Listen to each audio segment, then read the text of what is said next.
सभी साथियों को जय हिंद। आरपीएफ कांस्टेबल के लिए महत्वपूर्ण प्रश्न दोस्तों, आज के सेशन में जो है आपको टोटल जो है 50 क्वेश्चन का सेट है दोस्तों। ये पूछा भी गया है दोस्तों 2019 के पेपर में।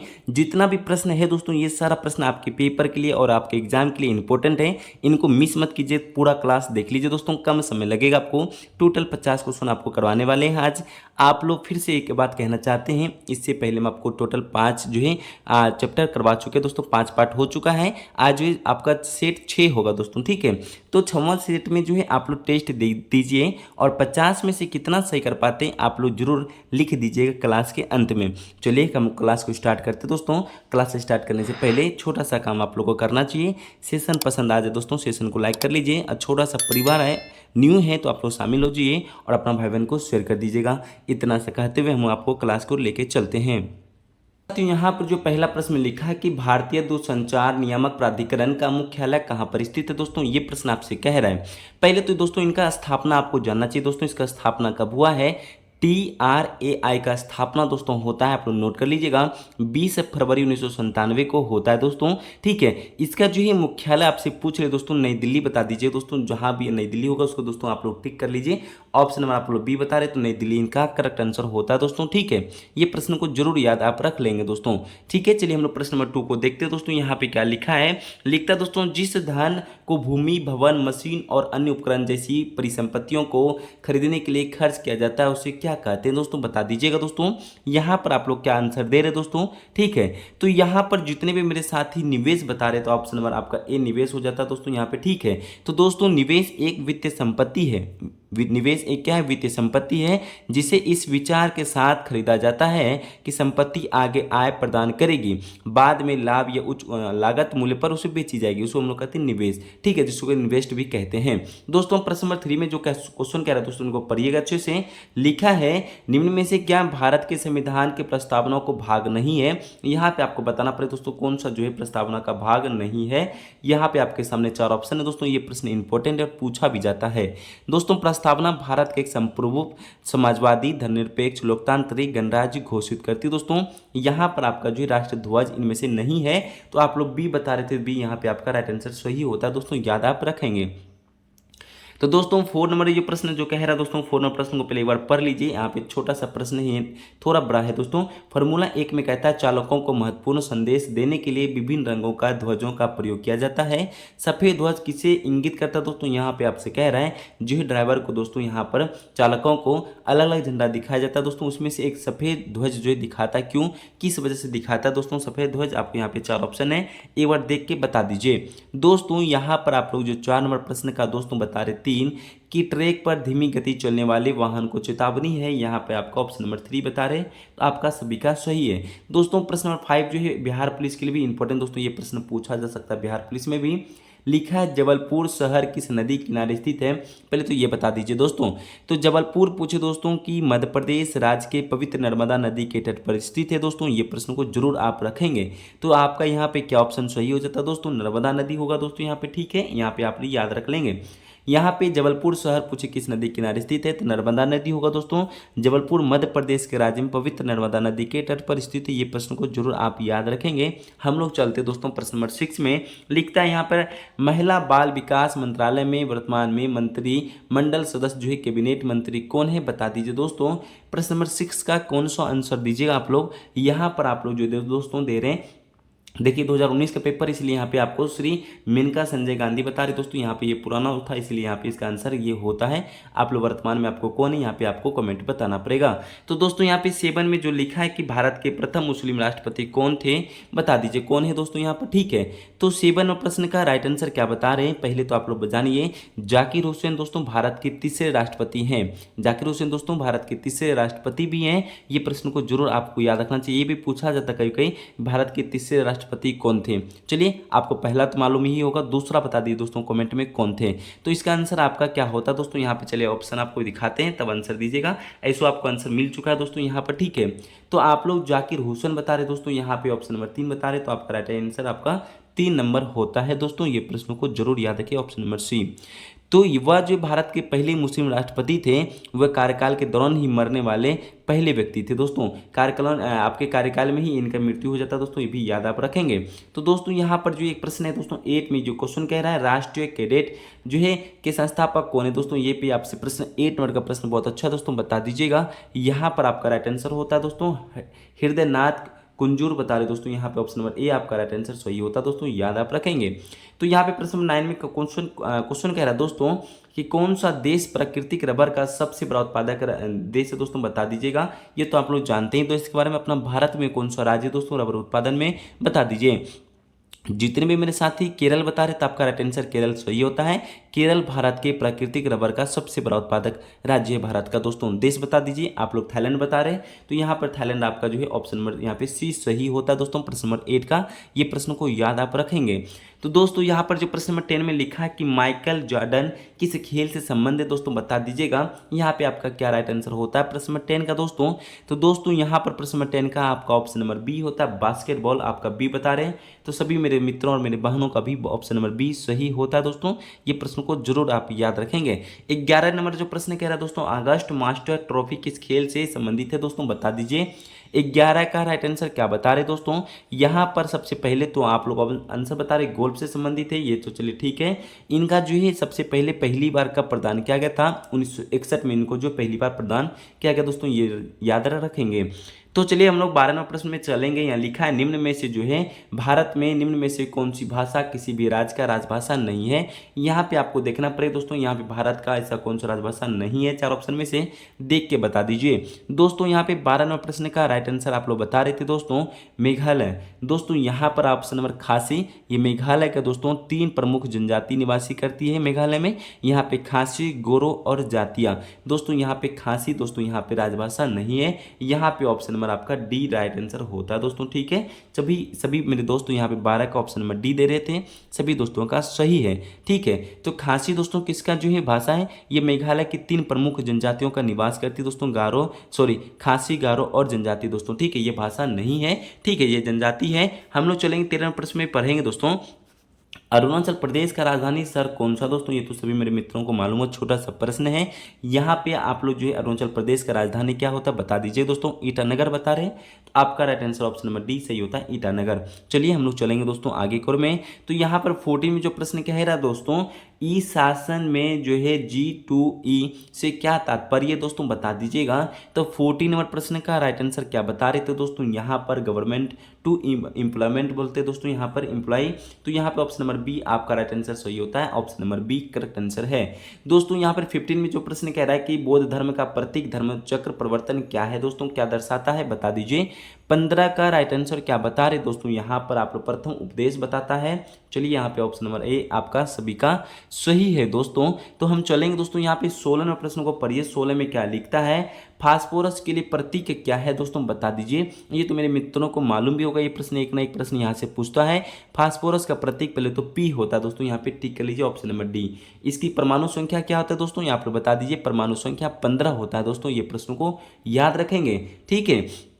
फास्फोरस एक खनिज है दोस्तों, ये भी प्रश्न पूछ सकता है कभी भी। फास्फोरस क्या है, एक खनिज है जो किसी भी व्यक्ति के कुल शरीर में वजन का जो 1% होता है दोस्तों। यहाँ पे 17 में जो क्वेश्चन कह रहा है कि भारत के प्रधानमंत्री को शपथ कौन दिलाता है दोस्तों, बता दीजिए। तो दोस्तों 17 का राइट आंसर जो बता रहे थे ऑप्शन नंबर डी राष्ट्रपति दिलाता दोस्तों, यहाँ भी प्रश्न को याद आप रखेंगे, ऑप्शन नंबर डी होगा दोस्तों। छोटा सा प्रश्न था, सभी दोस्तों को मालूम भी है।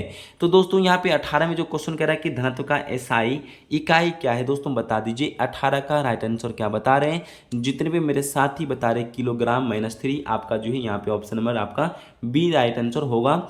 यहाँ पे प्रश्न आ रहा है दोस्तों पानीपत की द्वितीय युद्ध कब हुआ था दोस्तों, ये तो सभी मेरे मित्रों को मालूम है द्वितीय युद्ध कब हुआ था, फटाफट बता दीजिए। और इनके साथ साथ आप बता दीजिए किनके किनके बीच युद्ध हुआ है दोस्तों। यहाँ पर हेमू अकबर बता रहे दोनों के बीच युद्ध हुआ था 1556 में। 5 नवंबर 1556 को द्वितीय विश्व युद्ध होता दोस्तों, यहाँ पर बता दीजिए। ऑप्शन नंबर डी आपका राइट आंसर सही होता दोस्तों। यहाँ पर 1600 में दोस्तों ईस्ट इंडिया कंपनी का स्थापना होता है दोस्तों, याद रखेंगे। तो चलिए दोस्तों यहाँ पर 20 नंबर जो क्वेश्चन कर रहे हैं दोस्तों, यहाँ पे आपसे फुल फॉर्म पूछा जा रहा है, बता दीजिएगा पीपी ऐप का पूर्ण रूप क्या है दोस्तों, बता दीजिए दोस्तों। यहाँ पे फटाफट आप लोग करेक्ट आंसर कमेंट में लिखते चलिए। तो यहाँ पर आप लोग का ऑप्शन नंबर सी बता रहे पब्लिक प्रोविडेंट फंड बता रहे हैं, यहाँ पे आपका ऑप्शन नंबर 3 यहाँ पे सही होता है दोस्तों। तो 21 में जो प्रश्न कह रहा है दोस्तों, संसद सदस्य राधेश्याम विश्वास किस जो है राज्य से हैं, बता दीजिए। ये आपका प्रश्न कह रहा है दोस्तों किस राज्य से, यहाँ पे आपका असम राज्य से है दोस्तों। यहाँ पे 16वीं लोकसभा से था दोस्तों संसद, ये प्रश्न को जरूर याद रखिएगा, ठीक है। तो हम लोग चलेंगे दोस्तों, यहाँ पे 22 में कहता है दोस्तों गोवा का लोक नृत्य क्या है दोस्तों, यहाँ पर आप लोग बता दीजिए। गोवा का लोक नृत्य यहाँ पे मांडू होता है दोस्तों, यहाँ पे ऑप्शन नंबर ए बता रहे हैं, आपका सभी का सही आंसर आ रहा है दोस्तों। तो चलिए हम लोग चलेंगे दोस्तों, यहाँ पर ये प्रश्न आ रहा है दोस्तों 23 नंबर प्रश्न में। ये प्रश्न बहुत अच्छा है आपके पेपर के लिए दोस्तों, यहाँ पे पॉलिटी से प्रश्न है दोस्तों, ये पूछा जाता है। आप लोग भारत के संविधान की किस अनुसूची के अंतर्गत राज्यों का नाम उनका प्रादेशिक अधिकार क्षेत्र आता है दोस्तों। सबसे पहले तो इतना जाने की अनुसूची 12 है दोस्तों, उनमें से प्रथम में दोस्तों पहला में देख रखा है इसका राज्यों का नाम दोस्तों, ये भी याद रख लीजिएगा। तो 24 नंबर प्रश्न में जो कहता है दोस्तों कांच और साबुन कागज उद्योग निम्न में से किसका प्रयोग किया जाता है दोस्तों, फटाफट करेक्ट आंसर बताइए कमेंट में। तो दोस्तों यहाँ पर आप लोग सोडियम कार्बोनेट आंसर दे रहे दोस्तों, यहाँ पे कमेंट में लिख कर, तो यहाँ पे आपका सभी दोस्तों का सही आ रहा है दोस्तों, ठीक है। तो चलिए 25 में ये क्वेश्चन कह रहा है दोस्तों, 25 नंबर में क्या कहता है, हम्पी में स्मारक चिन्हों का समूह विश्व विरासत स्थल किस राज्य में स्थित है दोस्तों। ये प्रश्न आपके पेपर के लिए बहुत इंपॉर्टेंट रहेगा। तो 25 नंबर प्रश्न का दोस्तों जितने भी मेरे दोस्त कर्नाटक दे रहे दोस्तों, इनका राइट आंसर कर्नाटक होता है, ऑप्शन नंबर बी। तो चलिए हम लोग चलेंगे 26 नंबर प्रश्न में कहता है दोस्तों किसका निम्न में से क्या संघ शासित प्रदेश नहीं है, यूटी कौन सा नहीं है, आपको यहाँ पे पहचानना पड़ेगा दोस्तों। आप देखते एक साथ ही त्रिपुरा टिक कर दिए दोस्तों, त्रिपुरा तो आपको राज्य है, आप लोग जानती हैं, ठीक है। इसमें क्या समय लगाना आपको। तो 27 में कहता है मैग्नीशियम हाइड्रोक्साइड के लिए रासायनिक नाम क्या होता है, बता दीजिए दोस्तों। तो यहाँ पर आप लोग का जो करेक्ट आंसर आ रहा है दोस्तों MgOH² दोस्तों बता रहे, ऑप्शन नंबर बी तो यहाँ पे सही आ रहा है। तो 28 में जो क्वेश्चन कह रहा है दोस्तों बर्फ का अपवर्तनांक सूचकांक क्या है दोस्तों, बता दीजिए। यहाँ पे कौन सा ऑप्शन सही होता है आपका दोस्तों। तो आप लोग जो फटाफट करेक्ट आंसर बता रहे थे 1.31 जो है यहाँ पे बता रहे, ऑप्शन नंबर ए तो यहाँ पे सही आ रहा है दोस्तों। 29 का प्रश्न को पढ़ते चलिए, लिखा है कि भारत का राष्ट्र वृक्ष कौन सा है दोस्तों, यहाँ पे टिक करके बता दीजिए दोस्तों। ये आप लोग जानते हैं दोस्तों, इसमें छोटा सा प्रश्न वट वृक्ष आंसर होता है दोस्तों, यहाँ पे बी नंबर आपका दे रहे तो बी आपका करेक्ट आंसर है। तो चलिए दोस्तों हम लोग चलेंगे 30 नंबर प्रश्न को पढ़ेंगे। श्री फिरोजा शाह मेहता ने कौन सा समाचार पत्र प्रारंभ किया था दोस्तों, यहाँ पे टिक करके बताइए कौन सा ऑप्शन आप लोग टिक कर रहे दोस्तों। 30 नंबर प्रश्न का राइट आंसर जो बता रहे थे दोस्तों, जितने भी मेरे साथी मेरे दोस्त बता रहे 30 का राइट आंसर, आप लोग बता रहे बम्बई क्रॉनिकल बता रहे, बी नंबर बता रहे, तो आपके यहाँ पे बी सभी का सही आ रहा है दोस्तों। चलिए हम लोग चलेंगे 31 का प्रश्न को पढ़ेंगे। 31 में कहता है कि भारत का मार्टिन लूथर किसे कहा जाता है दोस्तों, टिक करके बताइए। तो सभी मेरे दोस्तों ने मित्रों ने जो करेक्ट आंसर बता रहे स्वामी दयानंद सरस्वती को भारत का मार्टिन लूथर कहा जाता है दोस्तों, इनको जो है ऑप्शन नंबर आपका 3 सही होता है दोस्तों। आप लोग सी नंबर दे रहे दोस्तों, तो सभी दोस्तों का सभी का सही आ रहा है। तो यहाँ पे 32 में कहता है प्रकाश किरण के रंगीन घटक के बैंड को इसकी डैश कहते हैं दोस्तों, बता दीजिए क्या सही आंसर दीजिए 32 का। तो सभी दोस्तों को देखते ही यहाँ पे डी मारा एफ्रेडेंट बता रहे एस्ट्रेम, तो यहाँ पे डी बता रहे, तो डी इनका राइट आंसर सही होगा दोस्तों। विटामिन ई कह रहा है दोस्तों, विटामिन ए का रासायनिक नाम बता दे दोस्तों, ये आपसे एक प्रश्न देखने को मिलेगा पेपर में। तो यहाँ पर आप लोग जो बता रहे थे दोस्तों फटाफट पहले कमेंट में लिखिए 33 का क्या आंसर दीजिएगा। विटामिन ई का जो है राइट आंसर आपका जो है राइट आंसर होता है दोस्तों टेकोफ्रोल बोलते हैं दोस्तों, ऑप्शन नंबर सी इनका राइट आंसर सही होता है दोस्तों। और ये भी जानिए विटामिन ई की कमी से पुरुषों में जो है नपुंसकता एवं महिलाओं के बांझपन की समस्या उत्पन्न होती है दोस्तों, ये प्रश्न को जरूर पूछा जाएगा। महिलाओं को बांझपन किस विटामिन की कमी से होता है, विटामिन ई के कमी से दोस्तों, ये प्रश्न को याद रखिएगा। तो दोस्तों यहाँ पे 34 में जो क्वेश्चन कह रहा है किस राज्य में भोरम देव मंदिर स्थित है दोस्तों, बता दी दोस्तों भोरम देव मंदिर कहाँ स्थित है, किस राज्य में स्थित है। पहले तो ये जानिए दोस्तों वहाँ पे कौन सा भगवान का मंदिर है दोस्तों, यहाँ पे जानिए। तो 34 प्रश्न में कह रहा है भोरम देव मंदिर छत्तीसगढ़ राज्य में पहले राज्य स्थित है, पहले टिक कर लीजिए छत्तीसगढ़ राज्य में है, ठीक है। इनके बाद भगवान शिव की वहाँ पे समर्पित हिंदू मंदिरों का एक परिसर है दोस्तों, वहाँ पे भगवान शिव है, ठीक है। ऑप्शन नंबर ए आपका राइट आंसर सही होता है। चलिए 35 में क्वेश्चन को पढ़ लीजिए। 35 में लिखा है कि ओनदत्तपुरी विश्वविद्यालय किस राज्य में स्थित, ये तो आप सब जानते हैं अपना बिहार दोस्तों, बिहार में स्थित है, ऑप्शन नंबर डी। तो 36 में क्वेश्चन क्या है दोस्तों, जापान की राजधानी क्या दोस्तों, यहाँ पे टिक कर लीजिए जापान की राजधानी क्या है। तो जानते हैं दोस्तों आपको यहाँ पे टोक्यो होता है इसकी राजधानी। इनके मुद्रा का नाम क्या है दोस्तों, येन। ठीक है, दोनों ही प्रश्नों को याद रखिएगा। यहाँ पे आपसे प्रश्न कह रहा है दोस्तों, DY पाटिल स्टेडियम कहाँ स्थित है दोस्तों, ये तो आप लोग देख के ही बता दीजिए दोस्तों ऑप्शन में कौन सा ऑप्शन टिक कर रहे हैं। आप लोग का देख रहे हैं दोस्तों मुंबई टिक करे, तो आपका ऑप्शन नंबर ए मुंबई सही होता है दोस्तों। ठीक है, 38 में क्वेश्चन कह रहा है दोस्तों, मकड़ी के अध्ययन को क्या कहते हैं, बता दीजिए। मकड़ी के अध्ययन को क्या कहते हैं दोस्तों, यहाँ पर फटाफट बता दीजिएगा। देखते किनका सही आ रहा है। 38 को आप लोग देखते ही यहाँ पे फटाक से कमेंट में लिख के दे रहे हैं दोस्तों, ऑप्शन नंबर डी आर्कोनोलॉजी बता रहे दोस्तों, यहाँ पे ऑप्शन नंबर डी आपका सभी का सही है। तो 39 में कहता है दोस्तों, यूनाइटेड किंगडम, ग्रेट ब्रिटेन, उत्तरी आयरलैंड की मुद्रा का क्या नाम है दोस्तों, बता दीजिएगा। तो 39 का राइट आंसर क्या बता रहे दोस्तों, यहाँ पर आप लोग पॉइंट स्टर्लिंग बता रहे ऑप्शन नंबर डी, तो यहाँ पर सभी का सही है। तो 40 नंबर जो क्वेश्चन कह रहे हैं दोस्तों, रेत से बने स्थान, समुद्र के भीतर, जमीन की पट्टी द्वारा समुद्र के अलग हुए क्षारीय पानी झील को क्या कहते हैं। तो दोस्तों यहाँ पे क्वेश्चन पढ़ने के बाद आप लोग जो करेक्ट आंसर बता रहे लेगुन कहते हैं दोस्तों, यहाँ पे ऑप्शन नंबर आपका सी सही है दोस्तों। यहाँ पे तीन आपके यहाँ पे 41 का जो क्वेश्चन कह रहे हैं दोस्तों, यहाँ पे प्रश्न को पढ़िएगा। ये बिहार पुलिस के साथ साथ आपको आरपीएफ कांस्टेबल में पूछा जाएगा 110%। कुत्तों की गुणसूत्र की संख्या कितनी है दोस्तों, बता दीजिए। यहाँ पे आपको जोड़ी में दिया है तो आपको जोड़ी में ही बताइए। कुत्तों की जो आपको यहाँ पे गुणसूत्र की संख्या 39 जोड़ी होता है दोस्तों, इसको दुगुना कर लीजिए, 78 हो जाएगा गुणसूत्र की संख्या। ठीक है, आपसे मनुष्य पूछे दोस्तों, मनुष्य में क्या बताइएगा, चलिए आप टिक करके बताइए मनुष्य में क्या बताइएगा दोस्तों। मनुष्य की गुणसूत्र की संख्या दोस्तों होता है आपका 23 जोड़े, 46 गुणसूत्र होता है। बिल्ली का आपसे पूछे तो 19 जोड़े, 19 दूनी 38 गुणसूत्र की संख्या होता है। चलिए यहाँ पे आप लोग याद रख लिए। ठीक है, तो हम लोग चलेंगे दोस्तों, यहाँ पे 42 में क्वेश्चन कहता है कि निम्न में से किस ग्रह को युद्ध रोमन जो है देवता कहते हैं दोस्तों, बता दीजिए। आप लोग मंगल ग्रह बता रहे तो आपको ऑप्शन नंबर डी सभी का सही आ रहा है दोस्तों। हम लोग चलेंगे 43 में जो क्वेश्चन करें दोस्तों, 43 में बहुत अच्छा प्रश्न है दोस्तों, संविधान सभा की कार्यकारिणी क्रम समिति अध्यक्ष कौन थे। तो 43 प्रश्न का राइट आंसर क्या बता रहे दोस्तों, यहाँ पर प्रश्न को देखते ही आप लोग टिक करें कि मुंशी, तो ऑप्शन नंबर आपका 3 सही हो रहा है। तो दोस्तों 44 में कह रहा है कि रूपकुंड झील किस राज्य में स्थित है दोस्तों, बता दीजिए। 44 नंबर प्रश्न का कौन सा ऑप्शन दे रहे दोस्तों, यहाँ पर आप लोग का जो दे रहे दोस्तों, रूपकुंड उत्तराखंड में एक अत्यधिक ऊंचाई पर स्थित है, जिसको कहते हैं हिमनंद झील भी है दोस्तों। यहाँ पे उत्तराखंड बता रहे तो ऑप्शन नंबर डी आपका राइट आंसर होगा। तो दोस्तों हम लोग चलेंगे 45 में। 41 में लिखा कि खेल कूद में ITT ऐप का पूर्ण रूप क्या है दोस्तों। यहाँ पे आपसे खेल कूद के बारे में पूछा रहा है, ITT ऐप का पूर्ण रूप मतलब फुल फॉर्म क्या होगा। तो 45 का पहले देख लीजिए दोस्तों, तब टिक करके बता दीजिएगा दोस्तों यहाँ पे कौन सा ऑप्शन सही होगा। यहाँ पर आप लोग बता रहे दोस्तों, इंटरनेशनल टेबल टेनिस फेडरेशन बता रहे दोस्तों, तो ऑप्शन नंबर ए आपका सभी का सही आ रहा है दोस्तों। ये कंफर्म आपको एग्जाम में देखने को मिल सकता है। यहाँ पे 46 नंबर प्रश्न में दोस्तों, यहाँ पे बिहार पुलिस के साथ साथ आरपीएफ कांस्टेबल के लिए भी इंपॉर्टेंट है दोस्तों, बता दीजिए। 46 का मध्य प्रदेश में निम्न में से कौन सा बाघ अभ्यारण्य स्थित है दोस्तों, बता दीजिए कौन सा अभ्यारण्य स्थित है। कॉपी है आपके सामने, तो पहले दोस्तों नोट कर लीजिए, आपको चार ऑप्शन को बता देते हैं। पन्ना राष्ट्रीय उद्यान दोस्तों कहाँ पर है, मध्य प्रदेश में होता है। पन्ना राष्ट्रीय उद्यान दोस्तों कहाँ पे, मध्य प्रदेश में। दूसरा पूछे दोस्तों, बांदीपुर राष्ट्रीय उद्यान कहाँ पर है दोस्तों, कर्नाटक में दोस्तों। ये भी प्रश्न को जरूर याद रखिएगा। ठीक है, आपसे पूछे दोस्तों, मानस राष्ट्रीय उद्यान कहाँ पर है दोस्तों, असम में है। आपसे पूछे दोस्तों, नागरहोल राष्ट्रीय उद्यान कहाँ पे, कर्नाटक में है दोस्तों। तो आप लोग चारों का चारों लिख लिए दोस्तों। यहाँ पर आपसे पहले पन्ना राष्ट्रीय उद्यान पूछा, तो आपसे यहाँ पे असम राज्य बताना चाहिए दोस्तों। यहाँ पे ऑप्शन नंबर ए आपका राइट आंसर सही होता है। इधर तीनों ही फिर से रिवीजन कर लीजिए। बांदीपुर कर्नाटक होता है, मानस राष्ट्रीय उद्यान असम होता है, नागरहोल कर्नाटक होता है। तीनों का ही चारों ऑप्शन लिख लीजिए, पेपर में एक ना एक देखने को मिलेगा आपको। 47 में कहता है दोस्तों, पृथ्वी का बड़ा तटस्थ उपग्रह कौन सा दोस्तों, बता दीजिए। 47 का राइट आंसर क्या बताइए दोस्तों। यहाँ पर आप लोग चंद्र बता रहे हैं, तो ऑप्शन नंबर डी बता रहे, तो डी आपका सभी का सही है दोस्तों। 47 का ऑप्शन नंबर डी।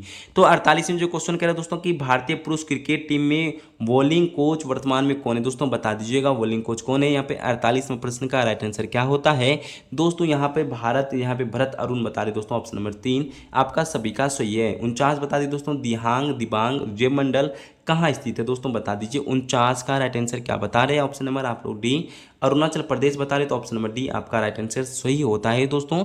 चलिए हम लोग 50वें प्रश्न को पढ़ते हैं। सेशन का लास्ट प्रश्न है, आठवीं पंचवर्षीय योजना की अवधि क्या है दोस्तों, बता दीजिए। तो यहाँ पे 8वीं पंचवर्षीय योजना का आप लोग बता दीजिए कार्यकाल क्या रहेगा दोस्तों। 1992 से 97 था दोस्तों। चलिए ऑप्शन नंबर ए आप लोग बता रहे थे। और आपके साथ आज के सेशन में आपको टोटल हम 50 क्वेश्चन करा चुके हैं। 50 में से कितना सही कर पाए दोस्तों, ये जरूर लिख दीजिएगा। और सेशन कैसा लगा ये भी बता दीजिए दोस्तों। सेशन में कोई कमी आए दोस्तों, उनको लिख दीजिए, उसको दूर करने की कोशिश करेंगे। सभी दोस्तों को यहाँ तक बने रहने के लिए दिल से धन्यवाद करेंगे। सेशन को समाप्त करने से पहले छोटा सा काम फिर कर लीजिए दोस्तों, नहीं कि अभी भी सेशन को लाइक कर लीजिए, छोटा सा परिवार शामिल हो जाइए, अपना भाई बहन को शेयर कर दीजिए। सभी दोस्तों को दिल से धन्यवाद। जय हिंद, जय भारत, वंदे मातरम।